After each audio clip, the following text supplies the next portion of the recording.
सिलाई करके अपना घर चलाने वाली 60 वर्षीय बुजुर्ग मुमताज़ के साथ में रूम के नाम पर हुई धोखाधड़ी। राधिका ने रूम देने के बाद उसी रूम पर की चोरी।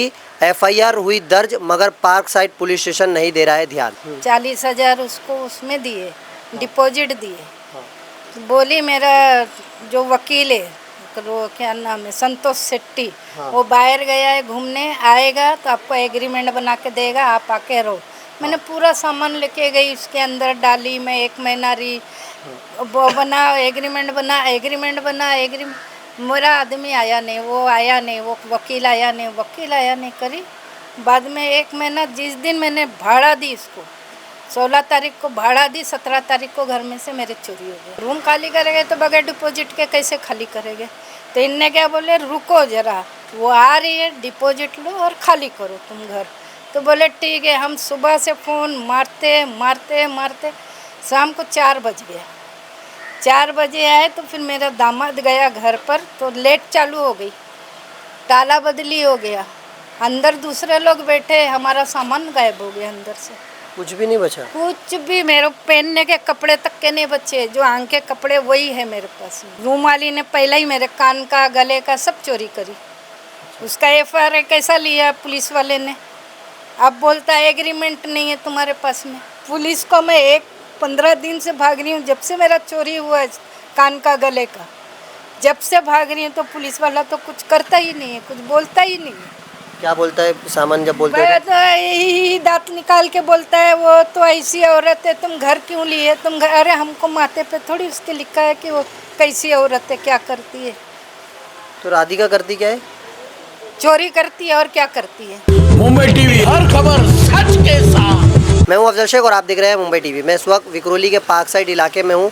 हमारे साथ जो आपको दिख रही महिला है, ये बुज़ुर्ग 60 वर्षीय महिला जो मुमताज़ खान है, ये अपना सिलाई का काम करके अपना घर चलाती है और उसी कामकाज को लेकर वो जो है घर की तलाश में होती है और घर जो है एक लेती है भाड़े पर, और घर राधिका नाम की महिला से भाड़े पर लेती है। और राधिका एग्रीमेंट नहीं बनाती है कुछ टालते हुए, और 1 महीना गुजर जाने के बाद अचानक इनके घर पर चोरी हो जाती है। चोरी ऐसी चोरी होती है जिसमें सामान जो है 1% भी बचता नहीं है, सारे सामान चोरी हो जाते हैं। हालांकि थोड़े सामान चोरी होते हुए भी एफआईआर दर्ज हुई, मगर एफआईआर के बाद घर का पूरा सामान गायब हुआ, जिसमें पुलिस की थोड़ी लापरवाही थी, जिस लापरवाही की वजह से अब जो है राधिका बेखौफ होकर के अब अपने मनमाना तरीके से उस घर को पूरी तरीके से ये बता रही है कि इनका कोई लेना देना नहीं है।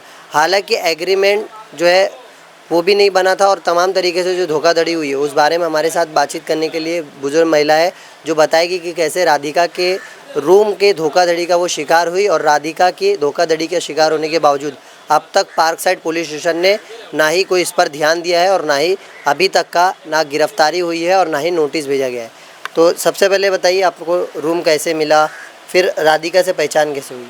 राधिका से पहचान नहीं हुई, मैंने इनके थ्रू ली, ये बैठे ना, इनके थ्रू मैंने रूम ली। रूम ली मैंने 40,000, मेरी बेटी, मेरा दामाद और ये तीनों गवाह। 40,000 उसको उसमें दिए, डिपॉजिट दिए। बोली मेरा जो वकील है, वो क्या नाम है, संतोष शेट्टी, वो बाहर गया है घूमने, आएगा तो आपको एग्रीमेंट बना के देगा, आप आके रहो। मैंने पूरा सामान लेके गई, उसके अंदर डाली, मैं 1 महीना रही, वो बना एग्रीमेंट बना मेरा आदमी आया नहीं, वो आया नहीं, वो वकील आया नहीं करी। बाद में 1 महीना जिस दिन मैंने भाड़ा दी इसको, 16 तारीख को भाड़ा दी, 17 तारीख को घर में से मेरे चोरी हो गया। वो चोरी होने के बाद में मैं बोली, मैंने उधर कोर्ट में वो लगाई, एप्लीकेशन दी है उधर कि मेरे चोरी हो गया सोना बोल के। तो जब उनने एग्रीमेंट नहीं पूछे, अभी मैं उसको 3 दिन का खाली टाइम दिया, 8 दिन से मेरी लेट काटी पड़ी है घर की कि घर खाली करो। तो घर कोई रोड पे थोड़ी है, मैं भी तो ढूंढूंगी, मिलेगा तो जाऊंगी ना। और डिपॉजिट या सामान जो है वो तो सुनो, तो अभी मैं 8 दिन से बाहर इधर उधर सो रही, क्योंकि लेट ने गर्मी दुनिया भर की पड़ रही, लेट काट दी। अभी मैंने उसको 2 दिन का टाइम दी, पुलिस वाले साथ में मेरे गए थे।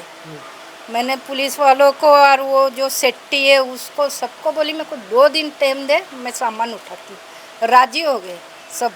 अब मैं सामान उठाने के लिए इनको फ़ोन मारी हूँ, समाप्त को, कि भाई हम सामान उठा रहे, तो बोलती मैं राजावाड़ी में हूँ, मैं राजावाड़ी में हूँ, आ रही हूँ। अब हम टेम्पू लेकर जाएंगे तो उसमें हमको डिपॉजिट भी तो चाहिए ना। जब रूम खाली करेंगे तो बगैर डिपॉजिट के कैसे खाली करेंगे। तो इनने क्या बोले, रुको जरा, वो आ रही है, डिपॉजिट लो और खाली करो तुम घर। तो बोले ठीक है। हम सुबह से फ़ोन मारते मारते मारते शाम को 4 बज गया। 4 बजे आए तो फिर मेरा दामाद गया घर पर, तो लेट चालू हो गई, ताला बदली हो गया, अंदर दूसरे लोग बैठे, हमारा सामान गायब हो गया अंदर से। कुछ भी नहीं बचा। कुछ भी, मेरे पहनने के कपड़े तक के नहीं बचे, जो आंख के कपड़े वही है मेरे पास में। तो ये मेरे फिर कैसा आपको यकीन हुआ कि ये चोरी जो है वो रूम मालिक ने किया होगा? तो कैसे कौन करेगा। चाबी मेरे पास है, ताले मैंने 2 लगाई हूँ। रूम वाली ने पहले ही मेरे कान का, गले का सब चोरी करी। उसका FIR कैसा लिया पुलिस वाले ने। अब बोलता है एग्रीमेंट नहीं है तुम्हारे पास में। तो अभी एग्रीमेंट नहीं है, अभी पूरा सामान चले गया, अभी कुछ प्रोसेस बढ़ा कि सामान आपको मिले या कुछ सामान कि आपकी तलाश जारी हो? पुलिस वाले कुछ कार्रवाई नहीं कर रहे, बस आते हैं, दांत निकालते हैं, इधर फोटो देखेंगे, इधर फोटो देखेंगे, ये गली में जा रहे, वो गली में जा रहे, कुछ नहीं। अच्छा, जब पहला FIR हुआ था उस समय पंचनामे के लिए जब पुलिस आई थी, तब आपका सामान था पुलिस की नज़र के सामने? पूरा था भाई, कल तक था, कल चोरी हुआ है सामान पूरा। कुछ भी नहीं बचा, खाट, पलंग, एक फ्रिज? कुरान तक के नहीं रखी है। कुरान था, जानमाज थी, 2 पंखे थे, कबाट था, मेरा पलंग था, सिलेंडर गैस था, चूल्हा था। तो वो सामान जमा करने में कितना टाइम लगा आपको, खरीदने में? अब वो मेरा दामाद में जो दिलाया था सब सामान खरीद तो के वापस अंदर आप खरीद सकते हो, इतना कैपेबिलिटी है आपको? किधर से खरीदूं बेटा मैं। पैसा भी नहीं है और सामान खरीदने को तो कुछ भी नहीं बचा क्या आपका? क्या कहाँ से खरीदूं। तो बोल मैं ये कमा के मैं ये खाती, सिलाई करके खाते हो? तो तो ये सिलाई कर मेरे को आदमी भी नहीं है, बेटा भी नहीं है, वो दामाद मेरा पालता है मुझे। मगर अभी इतना हो गया, अभी पुलिस से आपको क्या लग रहा है, कुछ मदद मिलेगी या पुलिस से आप कुछ अपील करेंगे? पुलिस को मैं 15 दिन से भाग रही हूँ, जब से मेरा चोरी हुआ है कान का, गले का, जब से भाग रही हूँ। तो पुलिस वाला तो कुछ करता ही नहीं है, कुछ बोलता ही नहीं है। क्या बोलता है सामान जब बोलते मैं हैं? तो यही दांत निकाल के बोलता है, वो तो ऐसी औरत है, तुम घर क्यों लिए, तुम घर। अरे हमको माथे पे थोड़ी उसके लिखा है कि वो कैसी औरत है, क्या करती है। तो राधिका करती क्या है? चोरी करती है और क्या करती है। उधर ऊपर रहती थी औरत, उसके भी 2 जन का चोरी करी सामान। अच्छा, जो अभी रूम में है, आप बोल रहे हो जो आपके रूम में चोरी हुआ है, दूसरे लोग को रख दी वो थी। लोग एग्रीमेंट पे? उन लोग अब से बात वो की? तो कल ही आके बैठ गए ना सामान डाल के, हमारा सामान ही गायब हो गया। हम सामान लेने गए तो सामान के लिए आपने राधिका को बोला कि सामान मेरा है, दे दे, कम से कम मैं निकल जाती हूँ पैसा पुलिस लेके। में तक के गए, बोलती है ही नहीं सामान तुम्हारा। बताओ अभी तुम बताओ क्या क्या बोलूँ मैं, इतनी बुढ़ी औरत झूठ बोलूँगी, मेरा सामान भी नहीं है, बोलती सामान नहीं, ले गए। तो ये सब जमा किए थे, अभी पूरी तरीके से मतलब ख़त्म हो गया है, अभी क्या लग रहा है, पूरा टूट गया, आप अभी मदद क्या आपको लग रहा है कुछ सहारा है? कौन देगा सहारा, बोल मुझे, तुम बताओ कौन देगा सहारा, जब पुलिस वाले ही नहीं सहारा दे रहे, पुलिस वाले ही नहीं एग्री कर रहे, तो क्या करूँ मैं। आप देखेंगे ये सिलाई का काम करके गुजारा करने वाली महिला, जिसके साथ में ये रूम के नाम पर धोखाधड़ी हुई, और इन्हें जो रूम दिलाया था शमा आपा, वो भी है, वो भी बताएंगे कि किस तरीके से जो आज पुलिस नकार रही है कि एग्रीमेंट नहीं है तो हम जो है पुरावे के बिना काम नहीं करते, तो सही मायने में जो राधिका भी नकार रही है कि ना ही उसे पैसे मिले हैं और ना ही इनका वो रूम था। तो शमा आपा जो एक मेन प्राइम विटनेस है, जो बताएगी इन्होंने आपने सही में घर दिलाया था? हाँ, मेरा काम ही ये है, और मैं 26-27 साल से सब जानते हैं मुझे। और इनको तो आपको राधिका के बैकग्राउंड के बारे में नहीं नहीं, पता? कुछ भी नहीं मालूम। वो लोग के लफड़े चालू थे झगड़े के, पर भाड़ूत लोग के साथ करती, ये सब नहीं मालूम था। अच्छा, जो रूम अभी इनका चले गया है, आपके सामने पैसा दिए थे? मैं दी थी मेरे हाथ से, इसने मेरे हाथ में दिया था 40,000, मैंने खुद दी। इनके दामाद ने आपको पैसा दिया अपना हाथ? हाँ, ये भी था सामने, इनका दामाद, इनकी बेटी और मैं। तो एक महीने से आपने टोका नहीं कि आपा इनका जो है एग्रीमेंट बना? बोली रोज बोल रही, वो बोले सिट्टी आएगा ना तो बनाएगा। बोले ला मैं बनाती हूँ, तो बोले नहीं सिट्टी आएगा तो ही बनाएगा। बोले हम लोग उससे काम कराते हो, मेरा आदमी है ना, तो मैं दूसरे से नहीं बनाती। बोले तो ठीक है। ये बोले ये लोग का आधार कार्ड दो, फोटो दो, तो इसने दिया। बोले इसकी सास का भी दो, तो इससे भी मैं बोली दे दो, जल्दी बना के देगी। तो इन्होंने अपना भी दे दिए करके, आज बनाती हूँ, कल बनाती हूँ। फिर एक दिन इन्होंने मेरे को फ़ोन करके बोले क्या मैंने आज भाड़ा दे दी, बोले इसको। बोले हाँ, भाड़े के लिए जान खा रही थी मैं इनको, बोली तो बोले दे दी। दूसरे दिन रात को फ़ोन करते कि चोरी हो गई। मैंने कैसे, तो बोले मैं डागी ना गए, मैंने पुलिस में कंप्लेंट दो। इन्होंने दिए, मैं सुबह गई इनके पास घर पे, तो रोते बैठे थे ये। हाँ तो वो पुलिस ने कंप्लेंट ले लिए, तो इन्होंने बोले मेरी चोरी, तो बोले मैं करी क्या, मैं करी, तो इन्होंने बोले कि जब ये ताला बंद है तो अंदर का खुला होगा, तो कहाँ से चोर आया, ये तो बंद ही है ना, अगर तोड़ता भी चोर तो यहाँ से मिलता वाली। तो इन्होंने बोले तेरे लिए होंगी, तू करेंगे और कौन कर सकता तेरे घर में से, इन्होंने बोले। वहाँ से उसने गुस्सा पकड़ ली, मेरे को बोले इनको खाली कर, मेरे को रखने का नहीं है। मैं बोली ज़रा रुक जा, इनका रूम मिलने दे तो मैं खाली करा देती हूँ। तो इन्होंने क्या बोला, मैंने खाली कराऊंगी, जब तक मेरे को जेवर नहीं मिलेगा ना मैंने खाली कराऊंगी, आज जेवर मिले मैं रात को खाली कराऊंगी। इसने मेरे को एक दिन पहले बोला क्षमा हम लोग खाली कर देंगे, नहीं चाहिए ऐसा घर। इन्होंने मना करे, बोले नहीं मेरा जेवर मिलेगा तो मैं कहाँ जाऊँ, पुलिस लोग तो यहीं आएंगे ना, मेरे को थोड़ा ढूंढते आएंगे। मैं इसको बोली देखो ऐसा ऐसा बोलते हैं कि मेरा जेवर मिलेगा तो जाऊँगी, तो बोले नहीं मैं इनको नाच नचाऊँगी, तुम देखना अगर, और तुम बीच में नहीं आना, बोले तुम बोलना ही नहीं कि मैंने दिलाई, मैं इनको, अरे मैं कैसे झूठ बात करूँ, तू बता ना, मेरी इज्जत नहीं है ना। हाँ बोले तुम आना नहीं बीच में, वो सिट्टी भी बोलता है उनको क्षमापा को आने मत बोलो, और बाकी का हम लोग इनको देख लेंगे। फिर मैंने इसको फ़ोन करी, हाँ मैंने इनको सब बताती गई, वो जो मेरे को बोलती गई ना मैं इसको सब बताई। हाँ देखा ऐसा है, फिर क्या बोली कि वो हिंदू मुस्लिम करी, तो मैंने ना सब आदमी लोग को जमा करके रखी, औरतों को जमा करी, महिला मंडल को, ये लोग सबको पकड़ के मैं मारूंगी। मैं इस्माइल को ले अकेला मत आना, पुलिस को लेके आना, बात करना, क्या कोई झगड़े मनता अपने को ना, अच्छे से हो जाए तुम्हारा। तो ये बोला ठीक है। इसने मेरे को सुबह बोला टेम्पो लेके आ रहा हूँ क्षमापा, मैं सामान डाल के लेके जा रहा हूँ टीट वाला। मैंने इसको फ़ोन करी, मैं तू पैसा रेडी रख, आ रहा है। हाँ पहले मेरे को 1 तारीख को बोली कि मेरे 40,000 रुपये देती हूँ इसको, 4 तारीख को, 5 तारीख को घर खाली करने बोलो इनको। अब इनको घर नहीं मिला तो कहाँ जाएंगे ना सामान लेकर। मैं रुक जा मैं भी दिलाती हूँ, नहीं तो उसका दामाद लेके चले जाएंगे उनको। बोलती नहीं जल्दी जाने बोलो, जल्दी जाने बोलो करी इसने।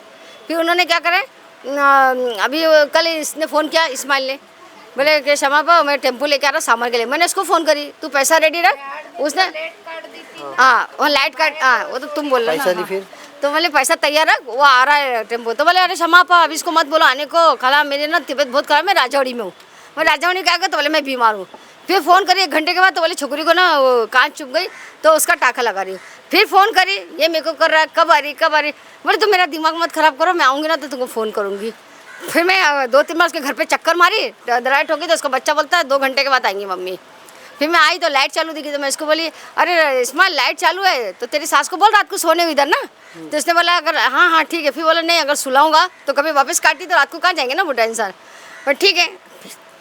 थोड़ी देर के बाद उसको कोई बोला कि तेरे रूम में तो दूसरा आ गया। उसने इनके रहने से पहले डिपॉजिट ले ली सामने वाले से, और अपने घर में सामान रखी थी वो लोग का। वो तो गवाह मैं भी होंगे, देखिए सामान वो लोग का। इनका सामान अल्लाह जाने उसी टाइम पे मेरे को रोकी कि मत आना, मैं राजड़ी में राज्य मोड़ के जो सामान गायब करी, जो दरवाजे खोल के देखते हैं तो एक सामान नहीं इनका, बता। अच्छा ये राधिका जो है हाँ। कुछ तो इंसानियत बचेगी। 60 साल की आप भी देख रहे हो कि सिलाई मशीन करके घर चला रहे हैं, तो कुछ इंसानियत नहीं नहीं नहीं नहीं है, नहीं बोली इंसानियत नहीं रखूंगी मैं उसको। कहाँ जाएंगे, आपको कुछ तरस लग रहा है बेचारे भी पूरा बचा। अरे मैं जिंदगी भर दिलाते हैं इनको घर, ये जिंदगी भर भार्गव मेरी है, इनके बच्चों को मैं ही दिलाई है आज तक। फिर उनको कोई आज तक ऐसा धोखा हुआ क्या कभी? हाँ फिर अब वो इतनी नाच रही है कि नहीं दूंगी, तुमने पैसा ही नहीं दिए, तुम बीच में नहीं आना। अरे कैसा नहीं आऊंगी, जब मैंने अपने हाथों से पैसा दी तो मैं तेरे को बोलूंगी ना कि मैं दी हूँ करके।